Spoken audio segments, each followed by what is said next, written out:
All right, good evening, everyone. We'll call this meeting to order. First order of business is disclosure of pecuniary interest and general nature thereof. Mark, Yeah, thank you, Mr. Mayor. Item D, Norton Street Drain, McDonald Drain, and E2. I don't want to slaughter this name, Mowat Drain, is that what you said? Thank you. okay, so noted. I should make note that the nomination period is over, and I want to congratulate Mark and Dominique for being acclaimed. Congratulations. Thank you. Thank you. And those that are running for election, and there's, thank you for putting your name forward, and best of luck for you in the upcoming election. Max, are you there? We're here.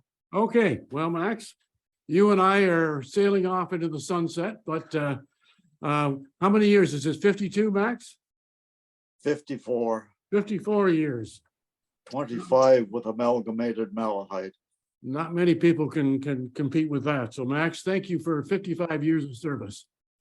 Well, thank you for your comments, Mr. Mayor. And we'll pass the torch on to this new council, and hopefully that Malahide will remain successful in the future. So we'll We move on hope to so. business. Thank you. The minutes from August the 4th, any errors or omissions? Mover and seconder for those minutes. Sir, Move it. Moore, all in favor? Carried.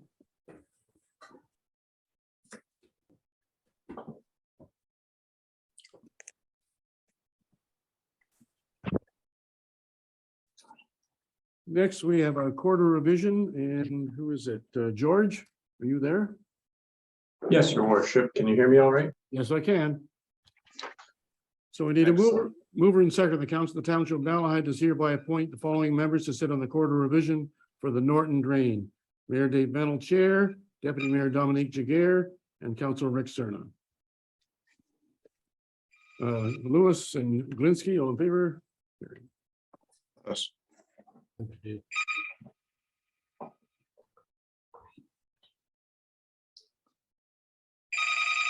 So those who are on the committee, and mover and seconder of the quarter revision for the Norton Street Drain be called to order. At 7:32. That Dave Mennel will be appointed chair. Jaguar and Cerna, all in favor? Carried.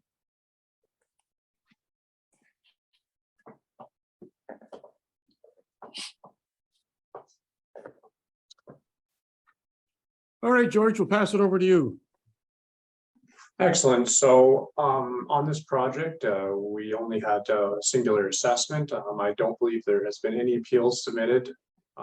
Bob, can you confirm from the township that no submissions or questions into assessment have been given?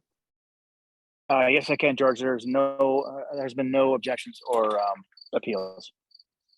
Yeah, so nothing was received from our end either. So I wish to suggest that the schedule can be accepted as is. Okay, thank you, George. Allison, was there any written submissions? Through your worship, there was no written submissions received. Okay, thank you. Any questions from the members on the quarter revision? Okay. Mover and seconder, the quarter revision members for the Norton Street Drain do hereby accept the recommendations of the drainage engineer, George Arican, Streets Associate, London Limited. Further, hereby confirm the drainage assessment as outlined in the report. Drainage engineers report June 22nd, 22. Cerna and Jaguar, all in favor? Agreed.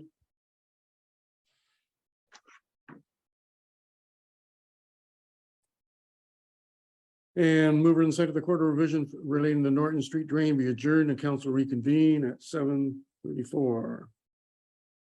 Jaguar and Cerna, all in favor? Carried.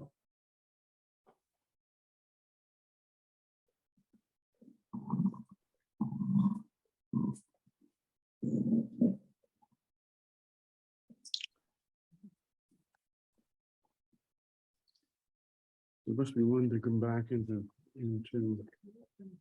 But I wonder if we should have. Leave them in there. There must be a motion to come back into regular session, isn't it? Did that. 7:34. Be adjourned. Okay, all right, so that's. All right, the next is the McDonald Drain. And George, you're still there? Yep. Excellent. So yeah, we're pleased to present a report here on the McDonald Drain Branch E. Again, this is a fairly straightforward project. There was a proposed severance in the village of Copenhagen.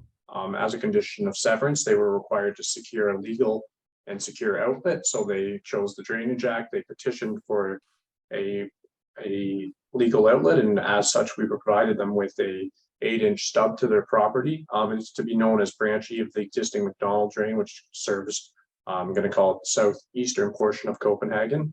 And the owner who has proposed for this as this condition of severance is paying the entire cost of this project. The estimated cost for this project was $6,200 because the owner has elected to install the tile themselves. So this is just administration and allowances for the legal right of way for that to proceed on the neighbor's property and make the connection to the existing drain. I don't believe there are any concerns raised by any of the owners. And I believe it's already been installed, so I don't believe this will need to be tendered or any construction will need to proceed in accordance with that report. Okay, thank you, George. Allison, was there any comments received in writing? Through your worship, there was no comments received. Any questions from council? None. Mover and seconder, the engineer's report for the McDonald Drain E be accepted. In the bylaw number 22-61 being a bylaw to provide for the McDonald Drain Branch E drainage works be read a first and second time and provisionally adopted. Louis Glinsky, on favor? Yes. Thank you, Max.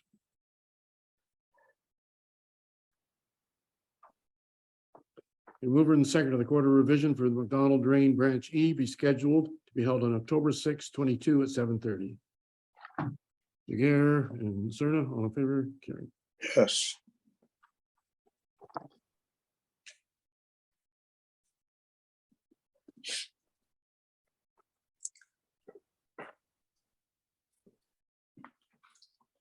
Thank you, George. Excellent. Thank you, your worship, members of council. Have a good night. Good night now. Okay, we'll move on to Jeff. Service report. Your worship there.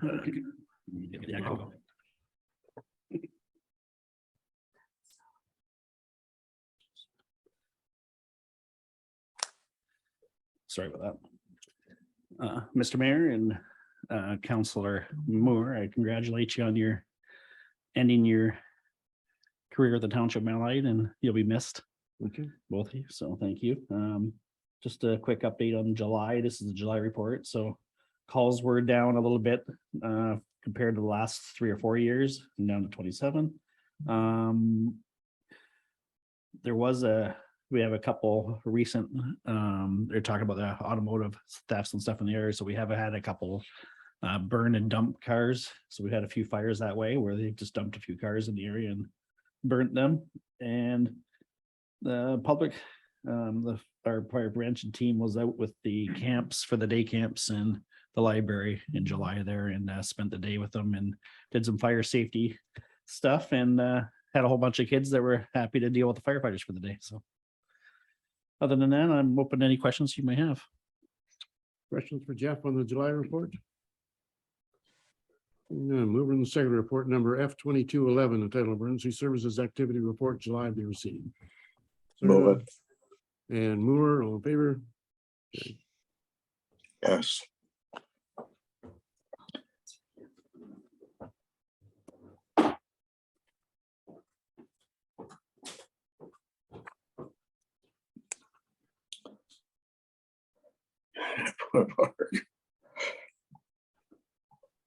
And Matt, you've got a petition for drainage? Yes, good evening, your worship and council. This first public works report this evening is in relation to a request for drainage petition, which has been signed and received from a landowner for lands on Pressy Line west of Pigram Road. And by way of the Drainage Act, upon receipt of this petition, council is to appoint an engineer to proceed with the drainage process, and accordingly staff recommends Breed Associates be appointed, as this drainage request is in addition to works already initiated, which Breeds have been appointed on.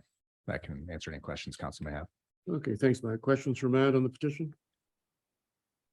Seeing none, mover and seconder, PW 2256 entitled petition for drainage, Willowick petition be received. That Mike DeVos, professional engineer or speech associate, be appointed to prepare an engineer's report for the Willowick drain. It being noted the petitioner is requesting the petition be incorporated into the engineer's report currently being prepared for the construction of the Pressy Line drain. Glinski and Lewis, all in favor? Yes.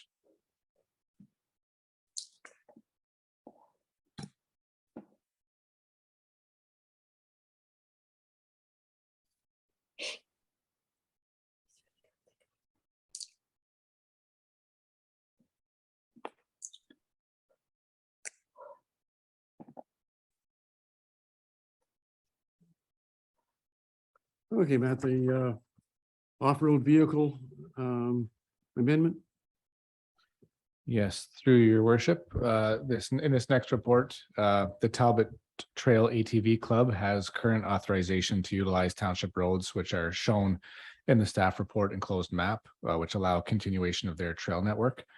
The current bylaw authorization allows a term of 2 years, which allows staff the continual evaluation of the group's use of the road. So staff have consulted with the OPP on the requested 3-year renewal term, and OPP have confirmed they have no issue with supporting this request. And the Talbot Trail ATV Club maintains a positive relationship with the township and respects all aspects of the bylaw, and staff are supportive of recommending the 3-year renewal term. Okay, thank you, Matt.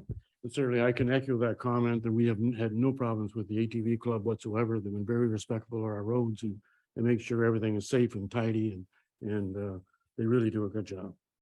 Any questions for Matt? Rick? Not a question, Mr. Mayor, but just a comment further to what you were saying, that they do have a good relationship with Malahide, and they also have an excellent relationship with the landowners. And they're very respectful, and you can't say enough good things about them. They have a trail through my mother's farm, and I see tons of them going, but up and down the road all the time, and they're very, very, very good. Yeah. So, I get more garbage in my ditch right next to the road than I've seen on the ATV trails. Yeah. So they're very good. Any other questions for Matt? Mover and seconder report number PW 2257 entitled amendment to the use of the off-road vehicle bylaw number 22-80 be received. And the effective term of bylaw number 2080 be extended by a period of 3 years to allow the continuance of the operation of off-road vehicles on specific highways within the township. Cerna and Winder, all in favor? Carried. Yes.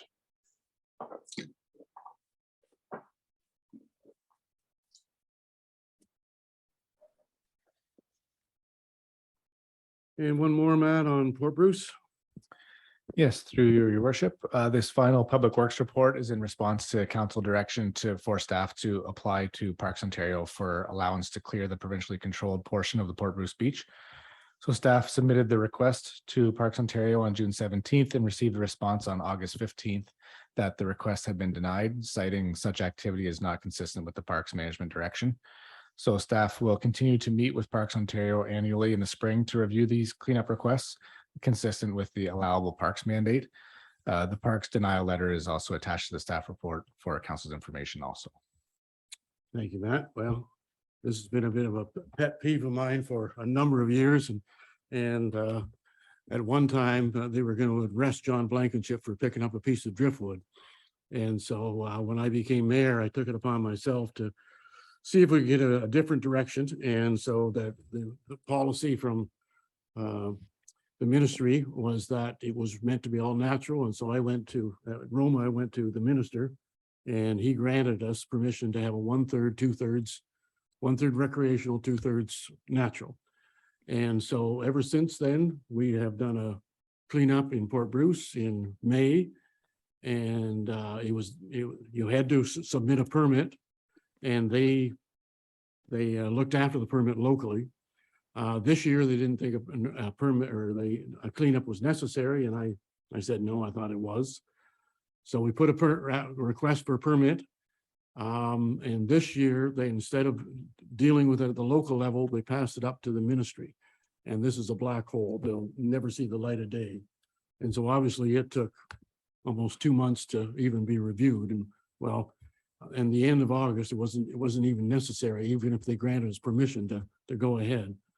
So I went to political, I talked to Rob Flack and explained the story, and he guaranteed me this would not happen again. So we're gonna pass the torch on to the new mayor to look after this. You can butt heads with the local. Go ahead, Rick. Does anybody from the ministry actually go down and look at the park? Well, like I say, 12 years ago, when I went to the minister in Toronto, the local manager came down, and that's when we changed the criteria around. 12 years ago. Yes. All right, how about the last year or so? Well, I was speaking to when I got denied at the local level, I spoke to the regional manager, and he said it's been under review. He didn't say it was coming down, but he said it was under review. Well, my question further to that, Your Honor, is how can you make a decision if you don't know what it even looks like? Well, they took the recommendation of the local supervisor. Oh, Jesus. Okay, At any rate, well, we're hoping for better results in 23. Any other questions or comments? Mover and second, report number PW 2030 entitled a follow-up report, Port Bruce Provincial Beach Cleanup be received. Lewis and Glinski, all in favor? Carried. Yes.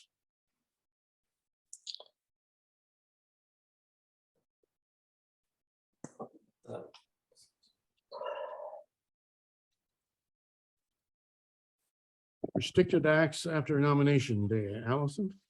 Yes, through your worship. This is just an informational report to advise you that the township is in fact in a restricted acts period, and council is required to refrain from certain acts until its next term begins. In the interim, council has provided delegated authority to the CAO. If you have any questions, I'd be happy to answer. Questions for Allison? Mover and second, report number 2206, restricting acts after nomination day, lame duck be received. Jager and Cerna. all in favor?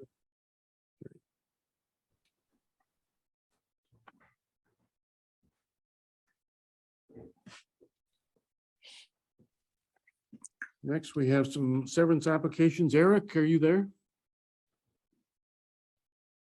We can't hear you. Yes, I'm here. Can you hear me now? Okay, that's good. All right, we'll start off with the Robert and Constance Foster, please. This consent application before council this evening is a proposal to enlarge an existing lot through the conveyance of lands for purposes of creating an access to a landlocked parcel. The owners of the lands currently own two parcels that are divided by a formal rail corridor, and this rail corridor has since entered into private ownership, and as a result, has impacted their ability to access the landlocked parcel. And so the applicants are proposing to have land conveyed to them that allow them to have permanent access to the property from Rogers Road. And no new lot is proposed to be created through this consent application. Both county and Malahide official plans permit lot boundary adjustments for technical purposes, such as in this instance of providing road access. There's no, the lot proposed to receive the conveyed lands would not meet the minimum frontage requirements under the zoning bylaw. And so as a result, is recommended as a condition of approval, that zoning bylaw amendment be submitted to permit the reduced lot frontage, as well as to rezone the landlocked parcel to a special agricultural A2 zone to prohibit the construction of a dwelling to prevent future potential impacts of any kind of dwelling on the surrounding agricultural lands. At the time of writing the staff report, no comments have been received on the application, and staff are recommending that the consent be supported. That concludes the presentation. If you have to take questions from members of council. Okay, thank you, Eric. Questions from council on this application? Seeing none. Mover and second, report number DS 2236 entitled application for consent to sever by Robert and Constance Foster be received. Application for consent to sever by Robert and Constance Foster related to property located at Part Lot 8, Concession 6. Repeat R11 R6241 Geographic Township Malahide be supported for the reasons set out in the report. And the report be forwarded to the Land Division Committee for its review and consideration. Whitner, Lewis, all in favor? Yes. Carried. Go ahead, Brent. Yeah, thank you, Mr. Mayor. It's almost a shame this has to go through all this nonsense because there's been access for 150 years on this. Well, this is what happens sometimes when city meets country and things don't go right. This is going to cost a lot of money. put in a driveway that there's no necessary reason to put one in. There was always access granted. Just a comment, we should watch every time we do a railway thing, that makes this done properly, because it cost this guy 40 or 50 grand. Thank you. I'm sure there's several properties in the same condition. Not all, not consistent. Oh, isn't? It's bad. All right, Eric, the next one by William and Catherine DeSutter. Thank you. The application proposed to sever a surplus farm dwelling from an agricultural parcel. The current owners reside on the subject lands and have entered into a purchase and sale agreement with another bona fide farmer who lives on and works another farm parcel. And so the existing dwelling on the subject lands would be surplus to that farmer's needs. Surplus farm dwelling services are permitted under the provincial policy statement, as well as with the county and Malahide official plans, provided certain criteria met. These include ensuring that the both parties can be adequately serviced, ensuring that the lands are surplus to a bona fide farmer, and that rezoning take place to prohibit residential development on the proposed retained lands. And so concurrent zoning bylaw amendment has been filed to meet this requirement. It'll be heard at a later council meeting. No comments have been received on this application at the time of writing this report, and staff recommend that the consent be supported. Okay, thank you, Eric. Questions, Eric, on this application? Seeing none, mover and second, report number DS 2242 entitled Consent Application of William and Catherine DeSutter be received. The application to sever number D10 E67-22 of William and Catherine DeSutter related to property located at Part Lot 103, concession STR, known as 52339 Talbot Line, be supported for the reasons set out in this report. That this report be recommended conditions before the Land Division Committee for its review and consideration. Winner and Jagger, all in favor? Yes. Carried.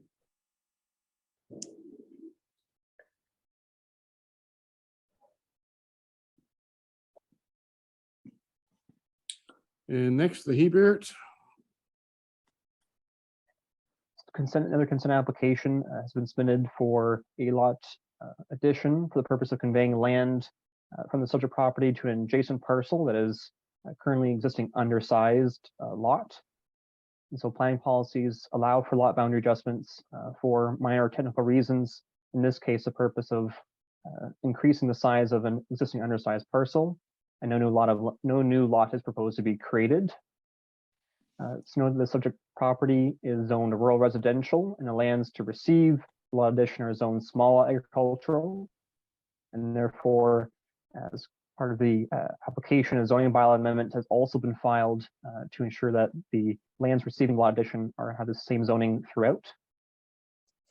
At the time of writing this report, no comments have been received, and recommendation that from staff is for the consent to be supported. Okay, thank you, Eric. Questions for Eric in this application? Jess? Mayor Manel, the lots here, is the way it is zoned, does that mean that they cannot subdivide a lot off of it? Eric? Did you hear the question? To clarify, could you perhaps clarify in terms of which property you're referring to severing? The one we're talking about where it's being added on to another property, and we're talking about the Hebert.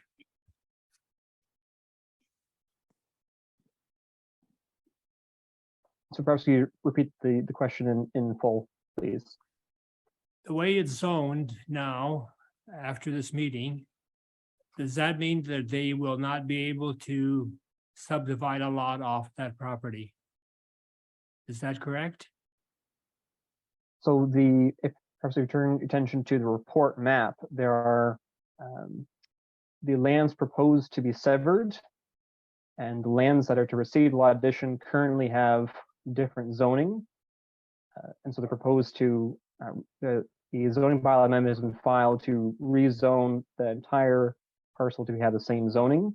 The purpose of that isn't related to further severance. Any kind of further application, we need to meet the consent criteria of the official plans, as well as zoning requirements for minimum lot frontage and area.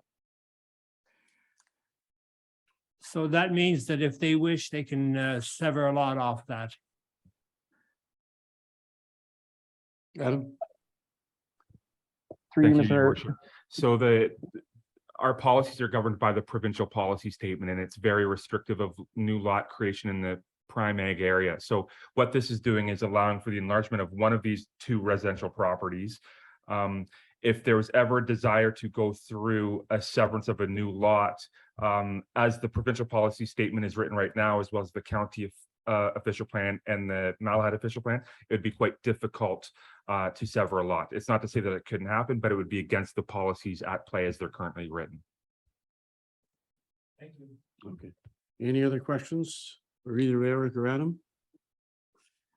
Mover and seconder, report number DS 2243 entitled application for consent to sever of Henry Hebert be received, and the application for consent to sever by Henry Hebert E 6822 relating the property located at lot 33, concession 4, geographic township of Malahide be supported for the reasons set out in this report, and this report before the Land Division Committee for its review and consideration.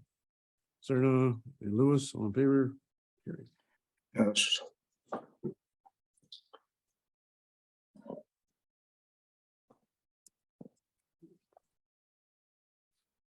And we have a zoning bylaw amendment application. Are you doing that, Adam, or is that being done by Eric? Eric? Eric, go ahead. So that'd be-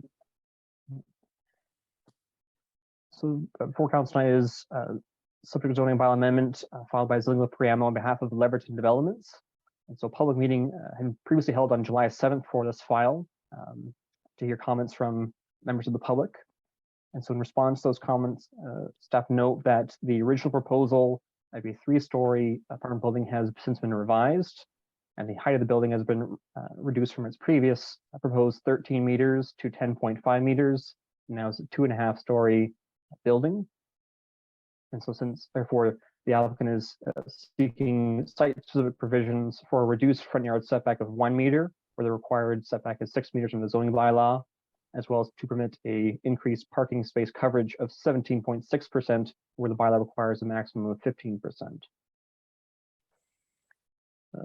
Under the county official plan does permit residential uses, range residential uses, ensuring that they're compatible with surrounding area, as well as encourage promotion of providing a range of housing and density in settlement areas. Additionally, under the Malahide official plan, the property is designated residential and does permit range residential uses, including multi-unit developments such as walk-up apartment buildings, provided certain criteria are met, including having adequate off-street parking, certain density targets, and the proposed uses compatible with surrounding areas. And so the proposed apartment would be permitted use under the zoning bylaw, as well as development proposes additional parking over what is required under the zoning. Additionally, has been, while it does not meet the intended target of 75 units per hectare, it does reach generally 60 units per hectare, which is considered to be consistent with the targets of the official plan. Currently, the property is zoned Village Residential 1. And so as previously noted, the applicant is seeking a site-specific provision for reduced front yard setback of 1 meter, where 6 meters is required. And so the purpose of the front yard setback is to ensure adequate building separation from the street, as well as maintain the character of the built form in the surrounding area. The staff note that several of the existing dwellings, including the immediate adjacent properties to the east and west, both have reduced setbacks of 0.9 meters. And similarly, dwellings in the area are typically located closer than the required 6 meters in the zoning bylaw. And so the proposed reduced setback for the proposed use would be in keeping with the surrounding area. And additionally, the applicant is proposing a minor increase in parking space coverage, again, of 17.6%, where the bylaw requires a maximum of 15%.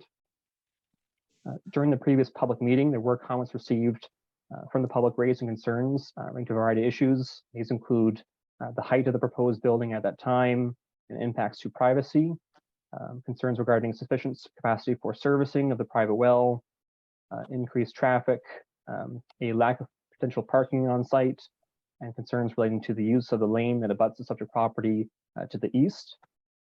And so as I noted, the proposed development concept has been revised to lower the height of the building from 13 meters to 10.5 meters, which is the maximum that's permitted under the zoning bylaw. It is intended to reduce impact on neighboring properties and be closer to character of the surrounding area. Additionally, the servicing brief provided with the application indicates there will be sufficient capacity for water and wastewater, and further details of servicing will be required at the time of the site plan control, and ensure that there are no negative impacts on water capacity. Sufficient parking would be provided, as a note that the applicant is proposing to provide 2 spaces per unit, where the bylaw requires 1.25. Additionally, municipal staff have noted that the lane to the east is municipal road allowance, and the use and maintenance of that access will be addressed at the time of site plan control. Catfish Creek Conservation Authority has provided comments on the application, has no objections to the proposed development, and note that any development within the regulated areas for the Simpson Drain will require a permit. So that concludes my presentation at this time. I'd be happy to take questions from members of council. Thank you, Mr. Mayor. Go ahead, Max. To the gentleman, how many units or how many apartments are proposed in this new 2.5-story structure? Through Mr. Mayor, 6 units are proposed in total. 6 in total. What was proposed in the former request? The former request still proposed 6. However, the building was proposed to be taller, and so the applicant has reduced the height of the building. Thank which you. would- Question again, Mr. Mayor. Go ahead, Max. I'm very disappointed that there wasn't a public meeting in regards to this zoning change. And at this time, I'm asking for a recorded vote on this amendment. Through Mr. Mayor, perhaps just to clarify, there was a public meeting held on the July 7th as required under the Planning Act to hear comments from members of the public, which I have summarized in my report for today. And so that the reason the public meeting isn't held tonight is because it was previously held at a previous council meeting.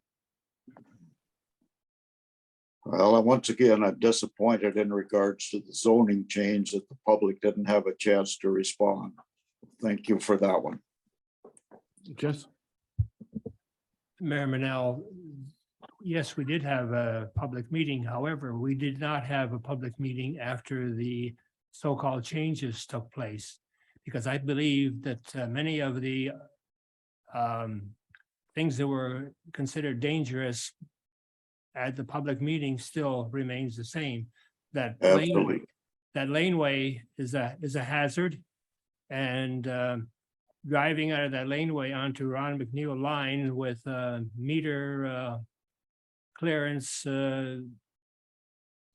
with a tall building, even though it is only 2.5 stories, is still going to be a hazard. So I agree with Max that I'm disappointed that the separate meeting hasn't been held to inform the public. We do have an option to defer this and ask for a public meeting. Would that be appropriate, Adam? What I was going to note, thank you, Mr. Mayor, is that the applicant's agent, Mr. Matt Campbell, is on the line, and I note that he does want to maybe speak to some of these concerns raised about public consultation and the changes to the application. So through you, Your Worship, if there is an opportunity for Mr. Campbell to speak. Yes, go ahead, Mr. Campbell. Thank you, Mr. Mayor. I will apologize. I am pretty sick this evening. My family is dealing with COVID, so thank you for doing the virtual meeting. We certainly appreciate that and allowing me to participate this evening. First of all, I would like to thank the staff for preparing the report and working with us on this application. In regards to some of the comments, there certainly was a public meeting and there was certainly a lot of public participation. We did take those comments into consideration and did amend the application. And one of the things to keep in mind here is that I recognize that this is a new use for this area, but what we have to keep in mind is that there are policies that encourage this type of use, notwithstanding the fact that I recognize that this is a new use for the area. Springfield is historically a very low density area. That certainly doesn't discount the fact that this is an entirely compatible use. To the comments about there being hazards or anything dangerous, no staff member identified that there was any particular hazard. If there was a hazard identified, we would have been happy to provide some sort of traffic report or another analysis to demonstrate adequate sight lines or anything of that nature.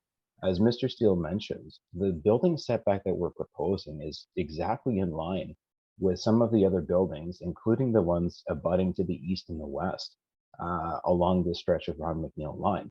So really, there's not going to be any change to the building line of the streetscape. We're just putting the building essentially in line with the others.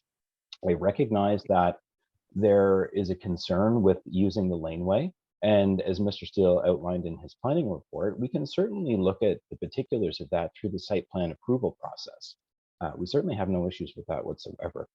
I think what's before council this evening is simply, in a technical sense, the location of the building relative to the street and the size of the parking area. Again, this building is already actually permitted under the zoning, as Mr. Steele mentioned. And that was one of the things that was a little peculiar to us as planning consultants when we went through this process. As through a conversation with Mr. Bettridge, it was confirmed that an apartment building of this size, now this size because we've lowered the height slightly, is actually permitted in the zoning. So what council is deciding on is not the 6 units, but rather the location of the building on the subject lands and the size of the parking area. I'm happy to answer any other questions that council may have, or if you have any other concerns that you'd like to express, we're certainly happy to work with council. Although I will advise council that it is our client's desire to get a decision on this. So I would discourage council from moving forward with a deferral. And if there's any other information that I can provide, I'm happy to do so. Max, have you got any further questions for either staff or the individuals? No, other than, excuse me, other than I would like to see that public meeting so the neighborhood around that area realizes what is eventually going to take place there. Any other? Adam? Through you, your worship, I do appreciate that there was some technical changes to this, the design of this building from as a result of the original. There was a public meeting. Some of the concerns that were raised at the meeting had to do with the laneway, the traffic, the height, the number of units. Those concerns were addressed. What I can advise council, and it's been included in Eric's report, there has been the height of the building has been reduced to meet the maximum building height in the zoning bylaw. There is a technicality with the parking coverage in the zoning bylaw. So what has been proposed is not physically changing, but it's been addressed to be a requirement to seek relief from the zoning bylaw. But for all other intents and purposes, what's being proposed as the building, the 6 units, is not changing. In my personal opinion, I don't know if there will be any effectiveness to having a pre-consultation, because what's really happening to the building is little changes except for the building height. Everything else is relatively staying the same. So if there's any further questions or comments that I can answer, I'd be happy to try to do so. The only thing that concerns me is that the neighbors had opportunity to voice their opinion on the original. They have not had an opportunity to voice their opinion on the amendment. Is that correct? That's correct. Then I'm not sure how council feels, but I think that we should defer this until they have an opportunity to at least be aware of what the proposal is.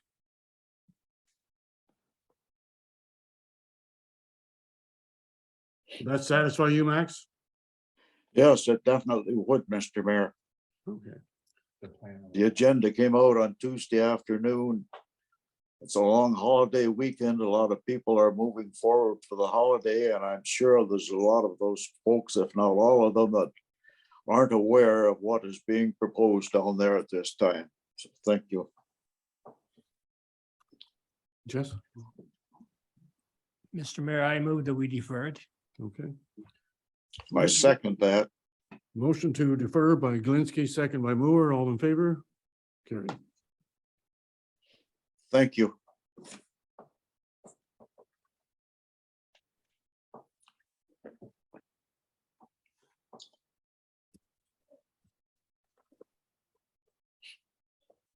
Okay, thank you, folks, for attending.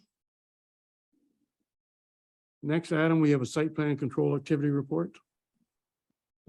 Thank you, your worship. So if council will recall, council passed a new site plan control activity report, which delegates approval to the township CAO or designate.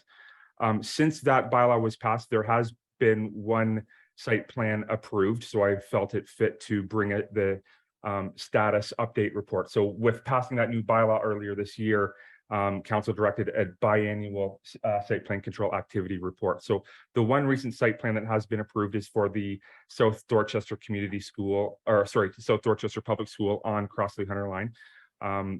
I've summarized the changes in there, what they're looking to do with the school. They're consolidating their sites, and there's going to be a temporary accommodation at this site while a new school is being built in Belmont. What the details of the site plan application was changing the configuration of the parking and the bus drop-off pickup, as well as accommodating 6 more portables in addition to the 2 that already exist. So there will be 8 in total on site. The zoning bylaw does not have a limit on portables, but what we did want to make sure is that the portables are at a suitable location and behind the school. So that's triggered through site plan control. One matter that did come up, and there's an increase of population, both students and staff happening at this school, is whether or not the septic system on site is capable. So that's technically through the building permit process, or a septic permit. That is, a permit has been received, it has been reviewed, and it has been issued by the building department. So there, it's being determined whether there needs to be an increase or not to the septic system, and that's going to be occurring through monitoring over the next, I believe, 30 or 60 days. Depending on the reports from that monitoring, it'll be determined what ultimately needs to be happening with the septic system on site. Clauses have been included within the site plan agreement to that effect. With that, there's nothing further to add to my report. Just a question, Adam. Obviously, the septic system was built for a number of people, a number of students that would be there. They're increasing it substantially. And so does that current system meet the increase in students that are going to be there? What we don't want to have is find out that there's sewage problems once you have twice as many students there. Thank you, your worship. So there have been changes in the toilets, those sort of things, the fixtures in the building. So what they're putting is monitoring devices.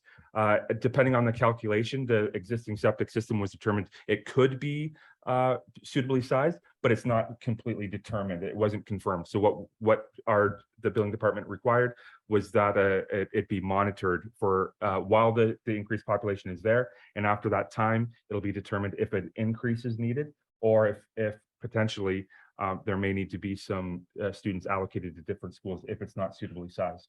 Okay. Mark? Yes, thank you, Mr. Mayor. Through to Adam, like the term monitoring. I don't understand what that is. I wait till it backs up. If you can't see it, you don't know what's there. There are devices at the building department under the building code that can be installed into the water, the sewage lines to ensure that monitors the flows. Yeah, I had another question. I was brought to my attention, there's only like 2 sets of washrooms in that school. Like, with that amount of students, should there be more washrooms? I'll leave that to, that's held under the building code. So what this is, the site plan deals with everything outside of the building. Site plan doesn't deal with the number of bathrooms inside a building. Yeah. You put another 120 kids in there, you're gonna find out. Thank you. Any other questions? Jess? Mayor Manel, I'm just surprised that they would put another 8 classrooms in there, which actually doubles the size of what the school was before. And the school was built to handle 8 rooms, and now it's going to be basically 16.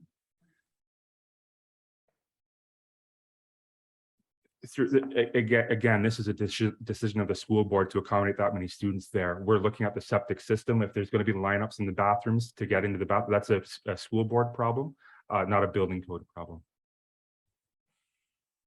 Thank you. Any other questions?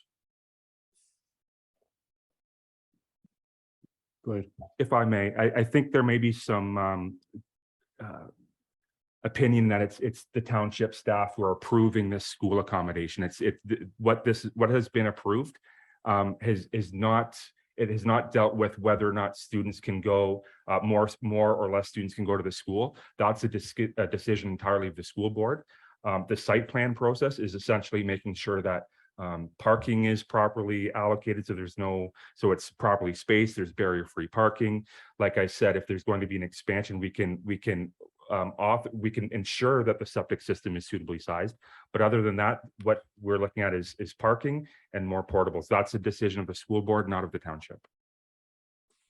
Go ahead, Jess. Mayor Manel, the parking, there never was too much parking because the staff used to just park on the laneway on the west side. Is there some accommodation made for more parking now for staff? So I've attached the site plan on page 109. There's more parking in the front, 12 more spaces, and the buses now go to the rear of the school for pickup and drop off. Mayor Manel, the buses, when the school was first built, always went to the back. So that's not new. Thank you. Any other questions or comments? Dominique? Thank you, Mr. Mayor. I'm wondering if part of the question about the washrooms is a public health policy in terms of public buildings need to have X number of toilets per X number of people. So that would not be under the building permit. It would not be under the site plan. I'm assuming it would be public health requirements, and I would like to believe that the school board is following the public health, but I think that's where the question that Councilor Whitner is referring to probably would be directed. If that's an inquiry by the public, it should be directed to public health. Any other questions or comments? Mover and seconder, report number DS 2244 entitled Site Plan Control Activity Report be received. Winner, Jair, all in favor? Yes. Carried.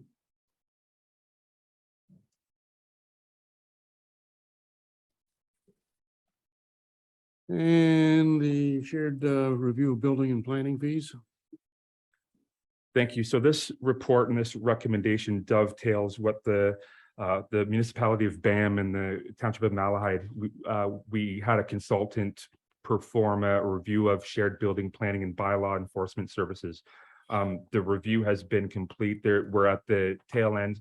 If both municipalities are ultimately going to enter into those shared service agreements, those agreements will come to each council at this point, likely with the new term of each council. That said, each council has principally supported the moving forward with shared services. But given that the consultants that we used are also experienced in performing fees and charges reviews for building and planning fees, it was determined that it might be wise to leverage or to engage that consultant on a cost sharing basis. And given the fact that both municipalities are due to have their planning and building fees reviewed. If you look at our building and planning fee schedules, we're at the last year of a 5-year planning fee schedule. So it's appropriate time-wise. The other benefit too is that the consultants already intimately know each municipalities, our building stats, our how the departments work, how the volumes that we deal with every year. So they're well equipped to make that statement. And if there's benefits to sharing again, which I've detailed in my report from a 50-50 cost sharing benefit, and certainly acknowledging the intent of our procurement policy. If we were to turn around and either do this internally with staff, it would probably take included in staff time, it might take a year, but we would lose perhaps maybe some revenue. But we're at an opportunity where we can really benefit from partnering with BAM. So this would be about, if there's a partnership, it would cost each municipality $20,000, including HST as described in the financial implications. I don't think there's anything else to add to my report. If there's any further questions or concerns, and I may add, the municipality of BAM has supported this at their end as well, BAM Council. Okay, thanks, Adam. Questions for Adam on this report? Yes? Mayor Manel, I always hate throwing money away to consultants and this business of fees. We went through that 5 years ago, 4 years ago. And it didn't take all year. It took a meeting or a part of a meeting. So I don't understand why we have to throw away $35,000, or in the case of BAM and ourselves, 40 and 20 each for something that we could sit down and do ourselves. Thank you. Adam?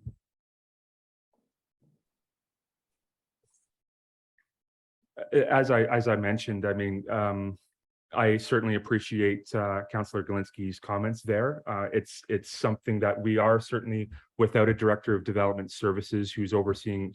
So we are quite stretched with regards to development approvals at this time.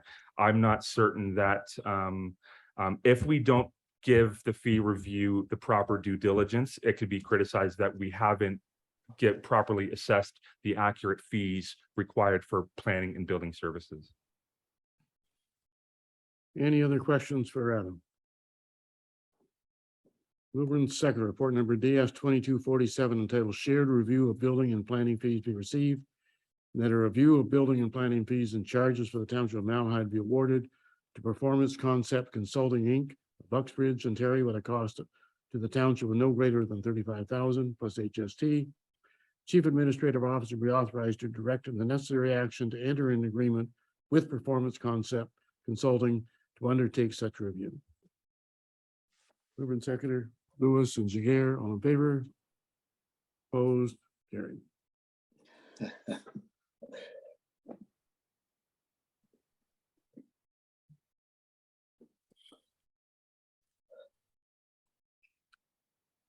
Okay.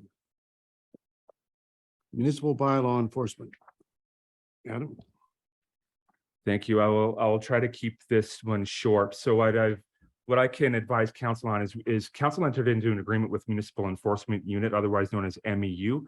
They've recently advised that they've closed their business. There's another company looking to establish in this area.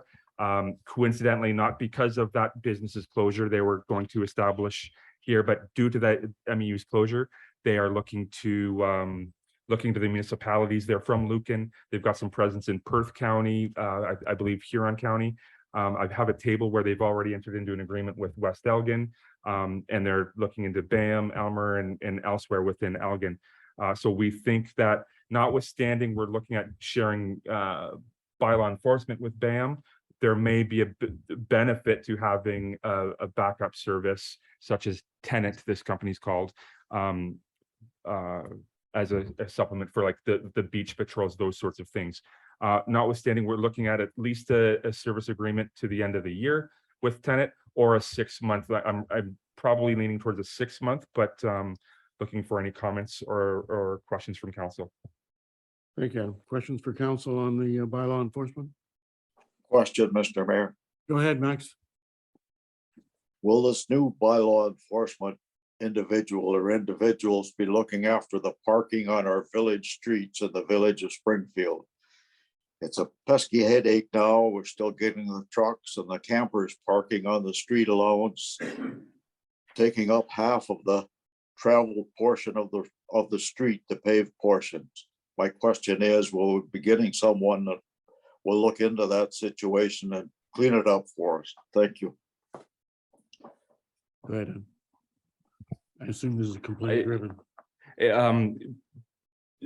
through your worship, generally, yes, it's complaint driven, but I'm looking forward to having a consultant who's actually back in the area, because the previous firm was had its challenges in that regard. So to you, Councillor Moore, yes, I do believe this new service can be hopefully effective.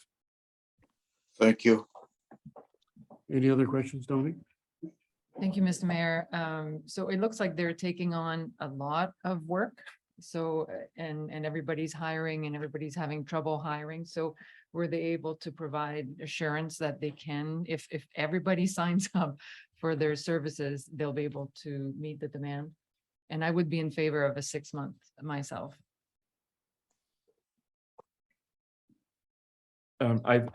I posed that question to the individual, knowing the struggles that the former company had.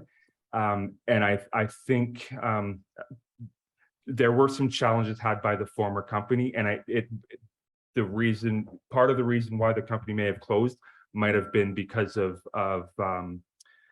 lack of business resources. This new firm is looking at that and believes that there are some holes that need to be filled with regards to how that service is provided in this area. Yes. Mayor Manel, can we ask this new firm to provide these services that Max is talking about, as opposed to leaving it to being a complaint driven at a later date? We know that it's a problem. Can this not be written into the contract that this problem should be looked after? Thank you. Adam. I think that there's an ability to, the way bylaw enforces through a bylaw, the way the council has passed a bylaw about what the bylaws say and what you can and can't do, that's how we enforce it. If we're enforcing outside of what a bylaw says, it puts us into an awkward situation. Without having the bylaws in front of me, I believe that if our there may be opportunities, notwithstanding we don't have a formal complaint submitted about something, that we can still have bylaw enforcement investigate. Mr. Mayor, Go ahead, Max. a few years ago, there was a parking bylaw brought forward. Malahide endorsed it and accepted it, and I think it was partially to do with the whole county of Elgin. Where is that bylaw? Comments? We'll look into it. Okay, but I agree. I think that we should have this on a 6-month trial basis and see how if they can adequately enforce what our requirements are. And then we can make a decision whether we're happy with their service or not. Was that acceptable, Adam? Yeah. Okay, mover and second, report number DS 2239 entitled Municipal Bylaw Enforcement Services Agreement be received. The council declare that the existing service agreement with the municipal enforcement unit be terminated effective immediately. Staff be directed to bring forward a service agreement with the tenant security group for a bylaw enforcement service for council's review. So in that, it's basically saying you're going to come back and see what they have to offer. Yeah. Okay. Mover and seconder, Cerna and Widner, on favor? Carried.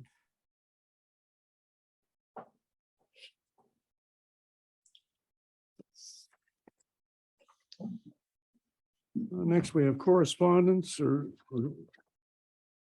nothing for outside boards. We do have 6 items on correspondence. Anyone wish to make comment or support? Mark?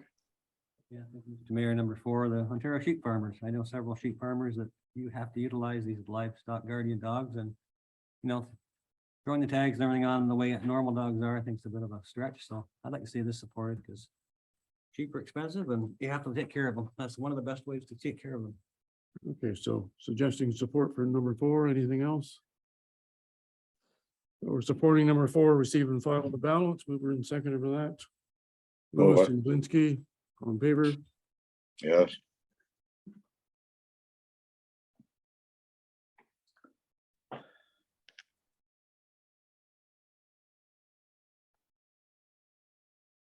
Next, we have a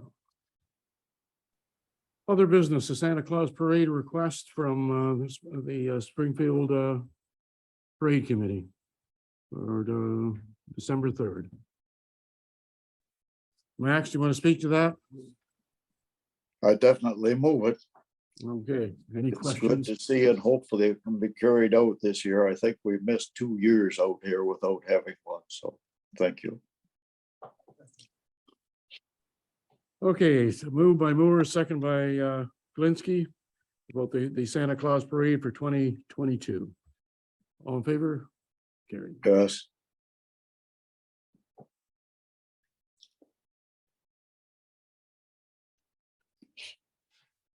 Anything else under other business?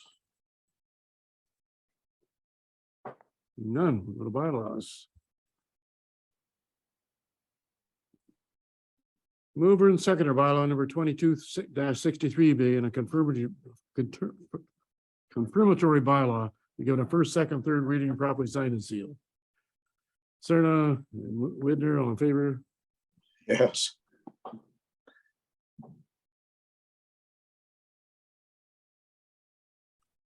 And mover and seconder, council adjourn its meeting at 8:30. To meet again on September 15th at 7:30. Linsky and Widner, all in favor? Carried. Yes.